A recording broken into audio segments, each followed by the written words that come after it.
We're looking at the cam belt on the 2007 Hyundai Santa Fe. It's the 2.7 litre V6 engine, petrol. Now this belt is about 5 years old, and it's sitting on about 90,000 kilometers of use, and recommended belt change I believe is 100,000 kilometers. So I thought I'd have a little look at the belt to see the condition of it, because I'm getting 10,000 I believe away from a belt change. But to be honest guys, it looks in very good condition. Now I've just noticed just down there, as the belt is running away towards the radiator, you can see a little bit of green writing there.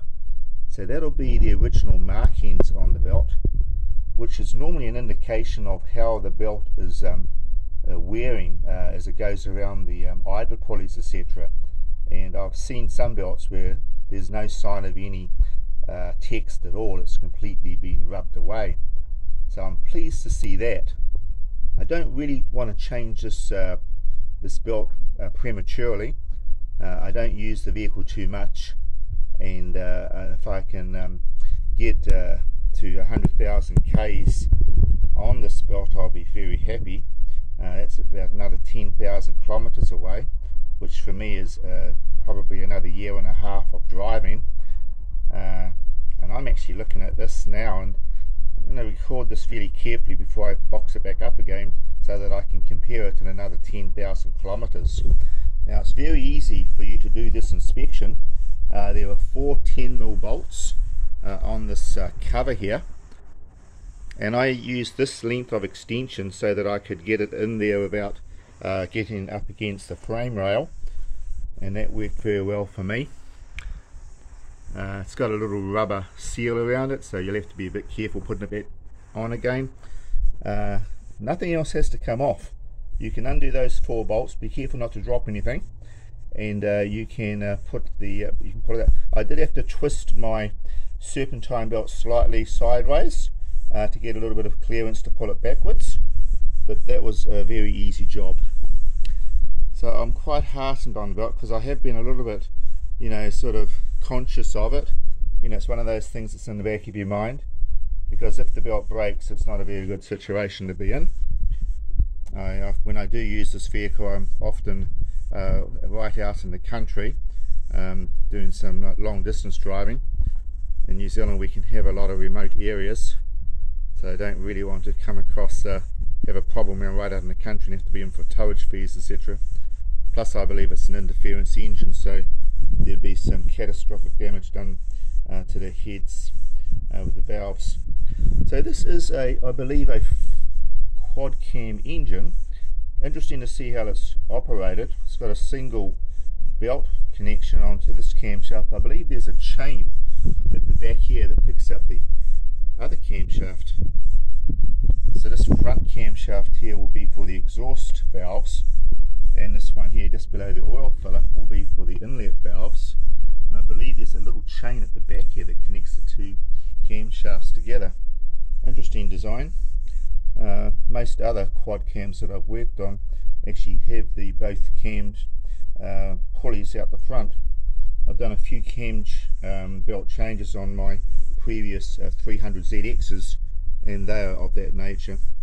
But because this is against the firewall, against the frame rail, these were a real hard car to work on when it comes to doing that, so I don't really want to rush into this before I need to. I did get a quote from Hyundai. They said around about 1,000 New Zealand dollars to do the job, which I think is quite a lot considering the parts are only about $100 to $200.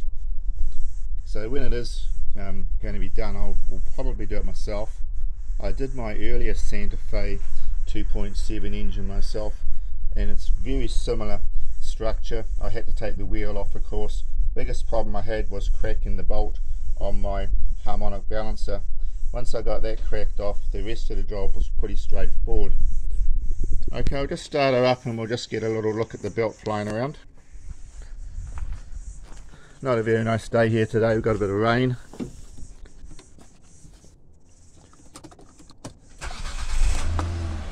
The Santa Fe is on its second cam belt from new. Remember, I've already changed the serpentine belt earlier. The engine is running very sweetly. I have replaced all of the rear igniters down here and spark plugs. Never bothered doing the front ones because they're so easy to get to. I thought I'd wait for them to actually go before I end up doing it. So she's ticking away nicely. I can't see any signs of fraying or deterioration of the cam belt. I have rotated it around fairly slowly, but just by chance just now it was actually almost lining up with the display of the timing marks, etc. It looks like it's green flint onto the black rubber. So if you're nervous about your cam belt and you want to have a little inspection of it, go ahead and do it. It's a very straightforward job. Only take about 10 minutes to get it apart, and then you can be sure that it's you know, in a condition that you can drive it for a bit longer, or whether you should stop driving it and get the cam belt replaced urgently. I believe it's not going to just go snap. I believe we'll see some deterioration of the cam belt before that happens.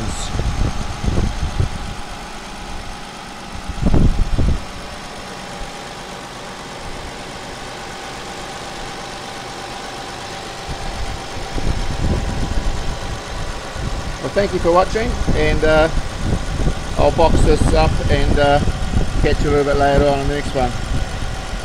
I did do a little bit of work on my CRF 230F this morning, and I've put it back in the garage. I ended up just doing a little bit of tidy up. You know how you do, you see this and you see that. But I am now waiting for some new handlebars to arrive. Once they arrive, I'll show you the transfer of all of the hardware, if you like, on these bars across to the new bars. Once they arrive, they should be here before the weekend. And once I've got that done, I'll do a little video of me riding around on it, show you how it goes. It was smoking a little bit when I started it, when I purchased it, but I'm probably going to live with that for a little while because there's a trail ride coming up shortly, and I'm tempted to take this one for the ride and not my XR250R. The other thing on my mind was putting them both on the trailer and taking them both out to the trail ride and giving them both a bit of a turn. So yeah, keep an eye on me with that one. It's probably the way I'm going to do things. Okay then, catch you later.